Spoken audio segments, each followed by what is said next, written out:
welcome to this video from zonalaudio.com. Today we're going to be taking a look at more synthesis and sound design using Ableton's operator and echo devices, as well as some general mixing and arrangement tips.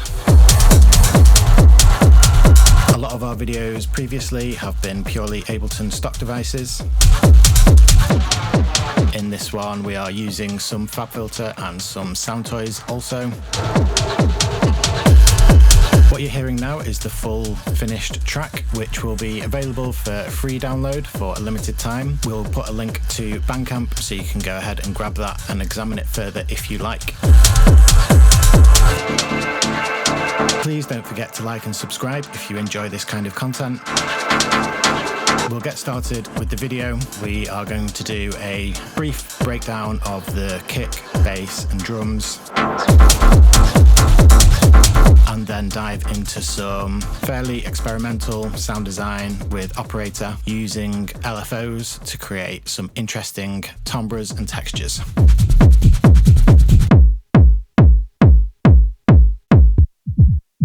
So the kick is an already saturated 909 kick drum, which is from our forthcoming pack 909 on Heat. And then it's actually been run through another stage of clipping using the Brainworks BX clipper. So it's a very short, punchy kick, but with lots of saturation.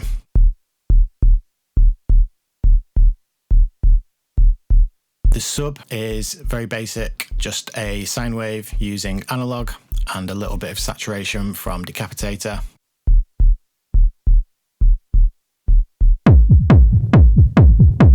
And then we have a tom line. The samples again from 909 on Heat. And then this is actually the audio from this channel is taken into a new channel to create a rumble. So quite often you would send a kick channel to this kind of chain where we have reverb, delay, saturation, some bit reduction, some dynamic shaping, and then some EQ to remove the lows.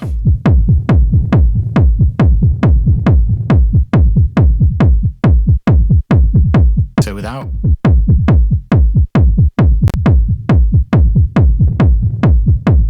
And then with that processing, obviously heavily sidechained from the kick. The benefit of creating a rumble out of this kind of layer is that we're going to get more of a groove and a push and pull within the bar, as opposed to really steady 4/4 kick. So at this point, the group processing, very simple, just some Decapitator and compression. But we can build on this a little bit, so let's do some EQ. Just removing out the super sub and then looking for the kind of most honky, unpleasant frequency and just dipping that by no more than -6 dB.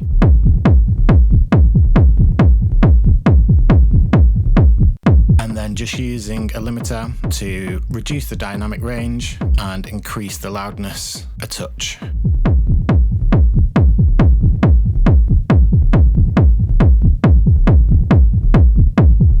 So this will just make our kick and bass sound a little bit fuller, a little bit more stable.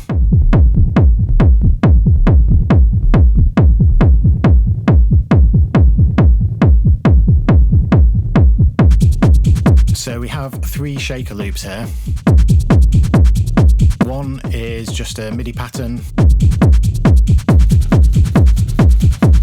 And then the other 2 are actually recorded in, not using an actual shaker, but putting some dried beans in a container and just playing a kick drum in headphones and shaking along, and we get a nice groove. And then one's panned almost hard left and hard right.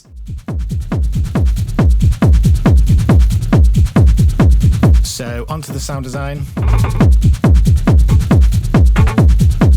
This is very much about being experimental, just trying different things, seeing what happens. In terms of the MIDI, we've just got a little bit of variation. Some of them are slightly longer and slightly stuttery, just to see what results are given. This isn't necessarily going to be how the MIDI pattern ends up. So we have a velocity device here and just the random turned up.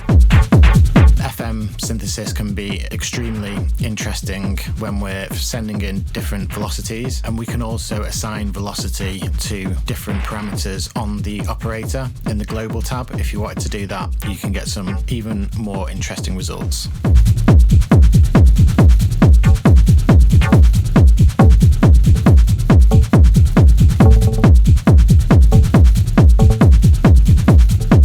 When deciding what you might want to modulate, you can be pretty free with this, but it doesn't hurt to just twiddle a few parameters and see if it's going to work as a modulation source, or a modulation destination, I should say.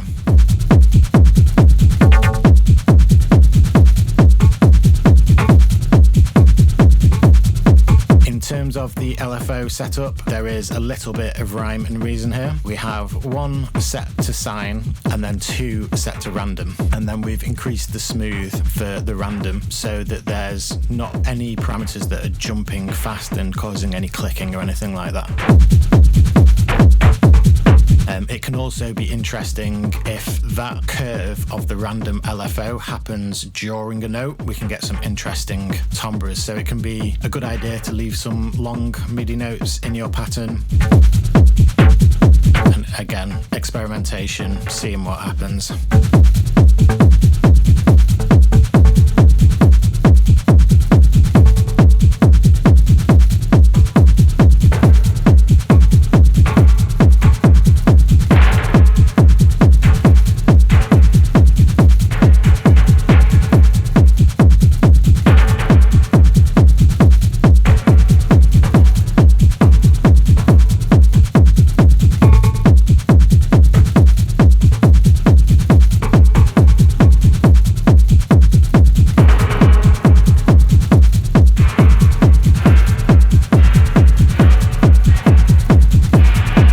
As mentioned, there is some planning, if you could call it that, with the LFOs.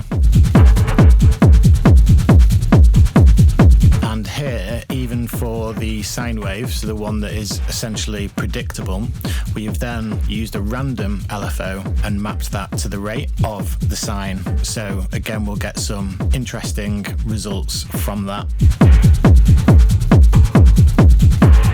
One thing you don't want to do is just get one LFO and map that to 8+ different parameters, because you're just going to get the same movement from each parameter. What we're looking for is the serendipitous nature of different parameters getting moved to different points and how they then interact with each other. So this happens both in the synthesis of operator and in the processing of the plugins that we put in afterwards. Depending on what happens in the synth will also have a knock-on effect as to whatever the state is of these devices when that sound is then pushed into them.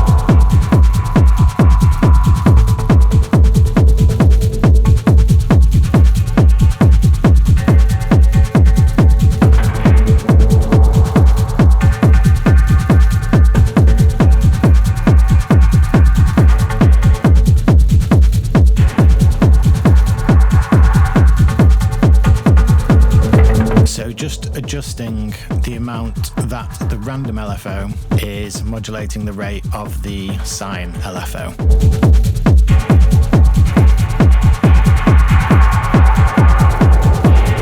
So it can be cool when it goes up to those higher rates, but I just wanted to keep it a little bit low. And then you see here we're adjusting the velocity sensitivity of each operator, and because we have the random velocity set, we are going to again get some variation in results, and we can also assign velocity to any of these parameters. Again, be experimental in that kind of stage, but we're going to set up the LFO and the filter and then go back to that.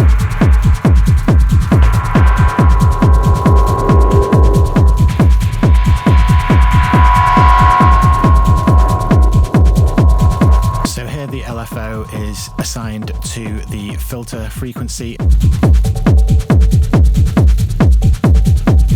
And we've set this to be bandpass, give it a little bit of drive, and again, that's going to be slightly affected by the velocity. So already we have 2 different modulation sources on the filter alone. And here we are mapping the envelope to an LFO. So we're going to get a slightly different filter shape each time.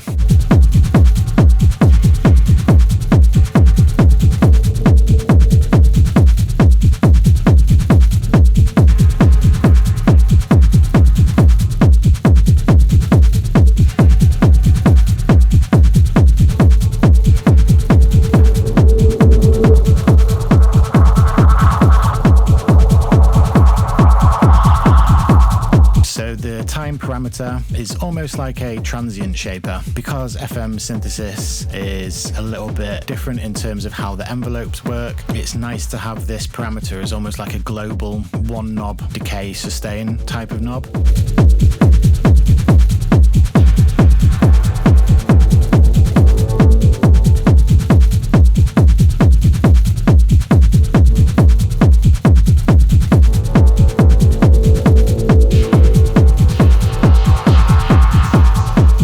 As mentioned, envelopes, especially on modulator operators, behave quite differently and will further affect the timbre. So getting a little bit of movement there can be quite interesting. We are messing about with feedback here that goes to 150%, so always a good idea to put a limiter on just to make sure we're not going to blow out our ears or our speakers.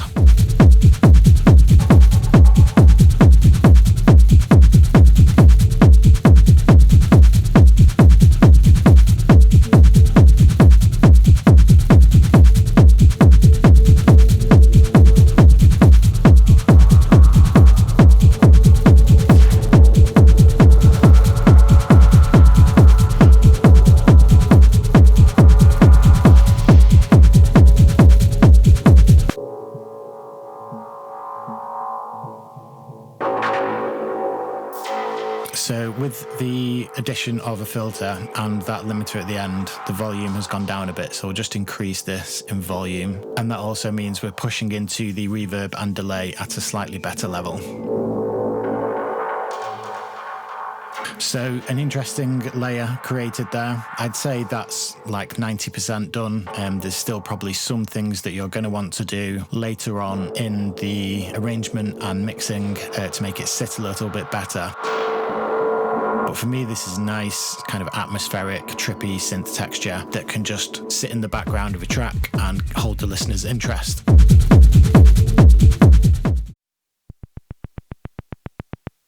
On to the next sound now, and this one is a little bit different in the way, again, talking about envelopes being a little bit different in FM synthesis. This particular feature isn't unique to FM synthesis, but we're using looping envelopes. So what this essentially means is instead of the envelope just moving over the sound on each key press, whilst the key is held down, the envelope is going to keep repeating, and we can make it repeat very fast and start to create tones.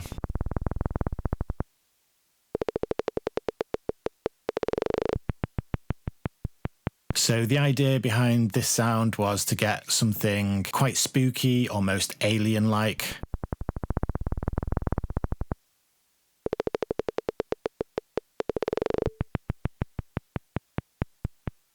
So looking for that kind of guttural vowel kind of sound.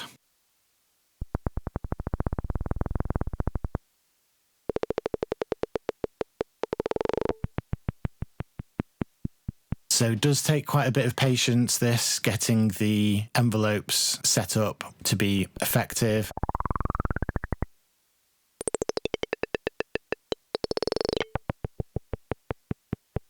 And also bear in mind the way the other envelopes are going to interact with that final looping envelope.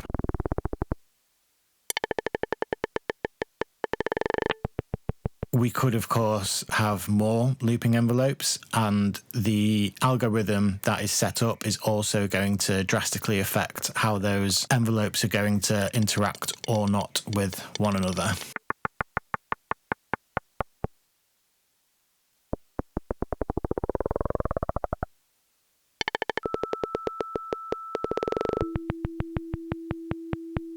So in this setup, we have B being a modulator and then A, B and C as carriers.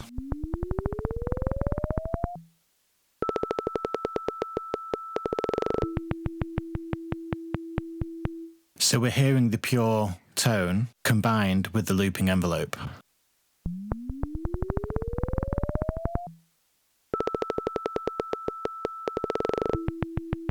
And yeah, I'd really encourage experimenting with the looping envelopes, and we have the sync envelope here as well.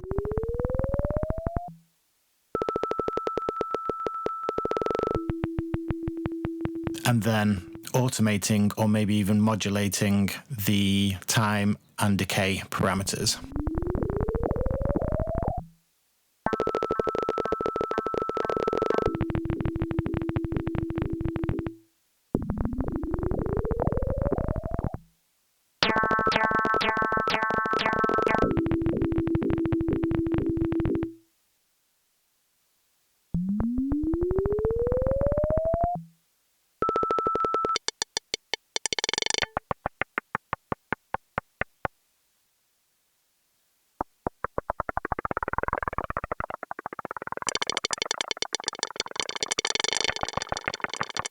So we're actually setting up a dub delay send here. So ensuring our first delay is on 100% wet, and we have different values for the left and the right. And then on top of that, an echo on 48% wet. And then key thing here is the filter of the echo. With the high resonance, we're starting to get those kind of pitchy, resonant, lasting decay tails, which again add a nice kind of atmosphere.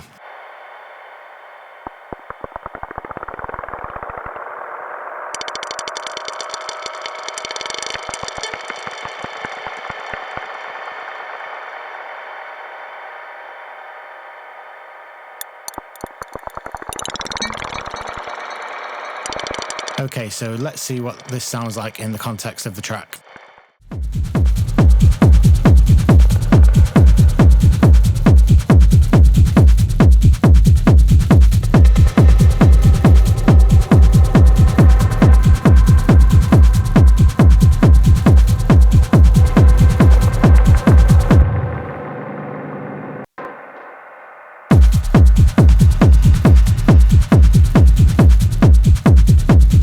So this is one that we made earlier, and having given our ears a little rest on that, we're noticing a few frequencies that are getting a bit strong, so just using some dynamic EQ to notch those out.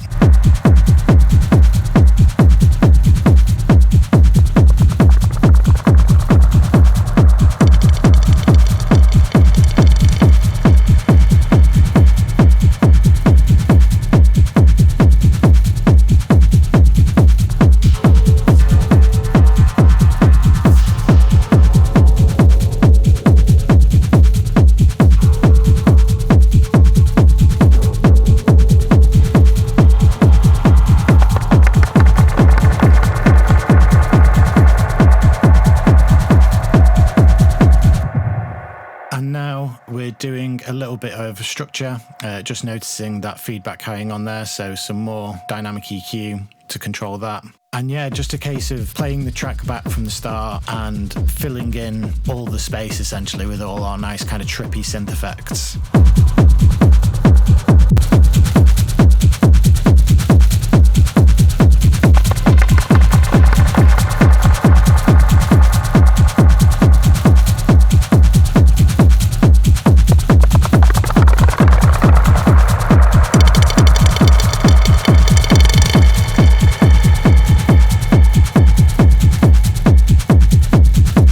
So So as we are starting to build a structure, one thing that I am hearing is that we need some groovy hi-hats. So again, going to the 909 on Heat Pack, which I assure you will come out at some point.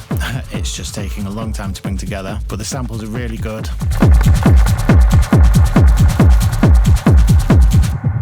So just going in on the offbeat.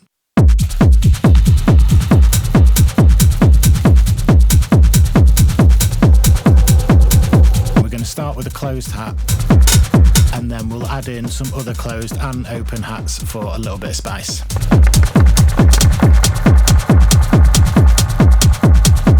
Notice how the MIDI notes were just nudged forward a tiny bit, and then some of them are then put bang on the grid, just for that tiny bit of groovy variation.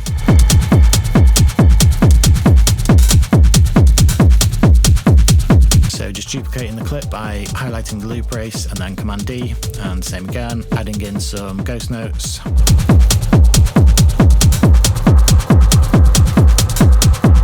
And this is really a case of just kind of doing it on the fly, listening again to where the spaces can be filled up, and then we're utilising the chance feature of Live 11.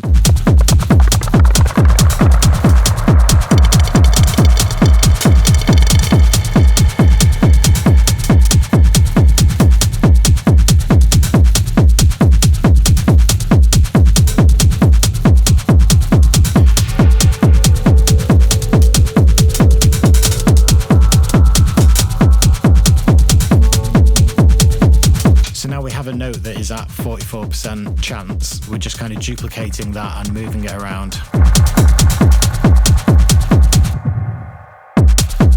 And then obviously we want to cut out any lows.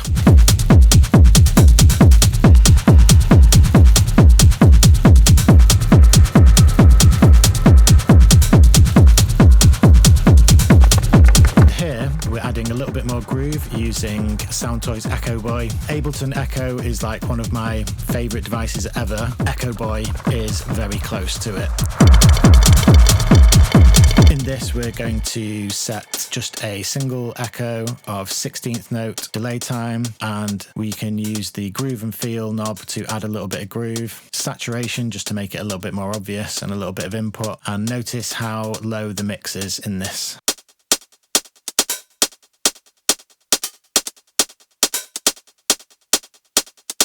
And then we also have loads of different styles here, which can also be edited if you wanted to get that deep. But this was just a case of scrolling through the styles and seeing which one worked best.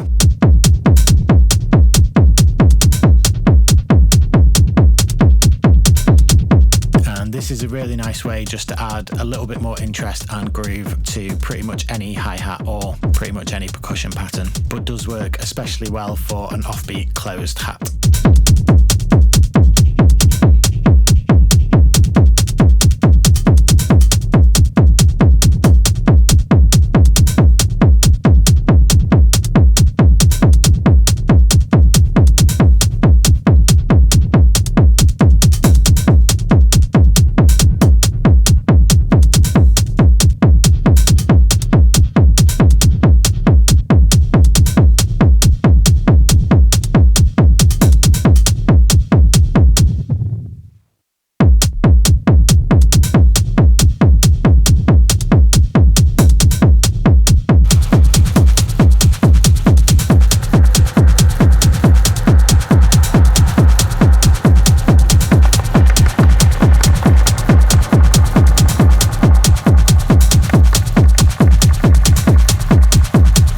Just slowly kind of building up the structure. I will mention with the last operator sound with the looping envelopes, this was processed quite a bit further before the track was finished, quite a bit more saturation and a significant amount of reverb. Here we're just adding a sidechain compressor from the kick to the dub delay, and also having a little play with Echo Boy.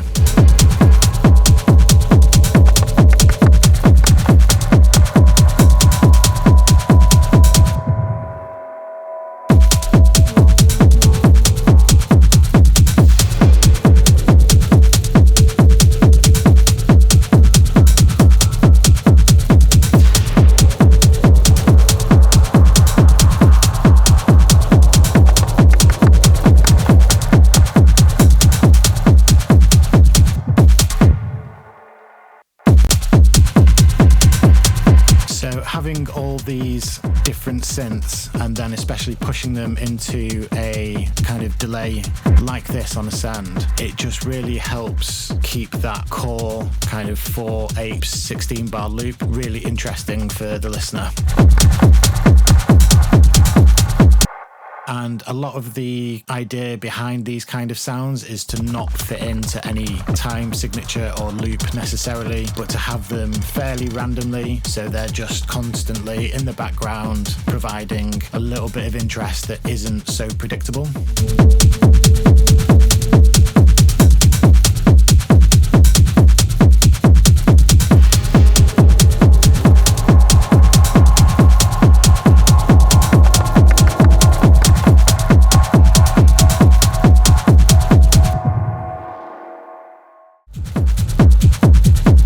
So that's about it for this video. Thanks very much for watching.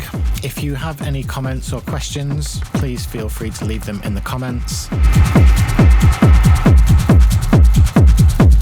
Don't forget to like and subscribe if you found this video helpful, useful, or informative in any way. It really does help support the channel and help us bring you more content like this. We're going to play out a little bit more of the track so you can hear what it sounds like when it's finished. And as mentioned, this will be available as a free download for a limited amount of time from our Bandcamp. We'll put a link in the description to that.